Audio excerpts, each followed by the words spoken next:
The late, great Harvey Milk once said, "I've tasted freedom. I will not give up that which I have tasted." Americans certainly have acquired a taste for freedom. We've also acquired a taste for depriving people of their freedom. See slavery, Manifest Destiny.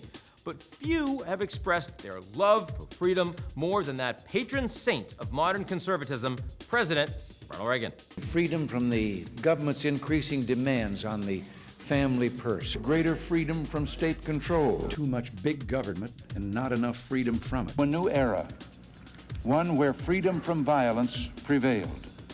It's not Reagan's use of the word freedom that I want to talk about today. It's the preposition that follows it. Reagan was much more concerned with the freedom from than the freedom to. Freedom from what, you ask? I'll let the Gipper field that one. The 9 most terrifying words in the English language are, "I'm from the government and I'm here to help." Conservatism 101. Keep the government as small and as far away from you as possible. But recently, it's been the Democratic candidate for president who has been talking a little more about freedom from.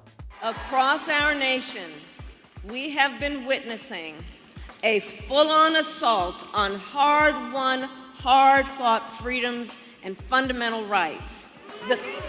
The freedom to vote, the freedom to be safe from gun violence, the freedom to love who you love openly and with pride.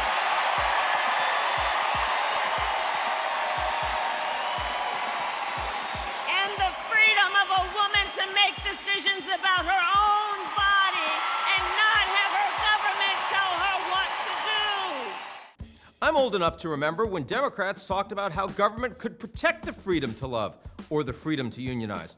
Flash forward to 2024, Reagan would be proud. What explains this rhetorical jujitsu? Well, it makes for a handy political foil. And if Donald Trump wants to pick a fight over our most fundamental freedoms, we say, bring it on. Bring it on. Cheeky, isn't it? To equate Trump, the face of today's GOP, with intrusive big government. But beyond the savvy and more centrist campaign strategy, Democrats are saying that they can wave the flag too. Patriots aren't just the one with the red MAGA hats anymore. And preserving those freedoms means protecting against the likes of that meddlesome Trump. There is, of course, one little problem with this messaging: reality. Because in reality, Harris fundamentally believes that policy can make people's lives better.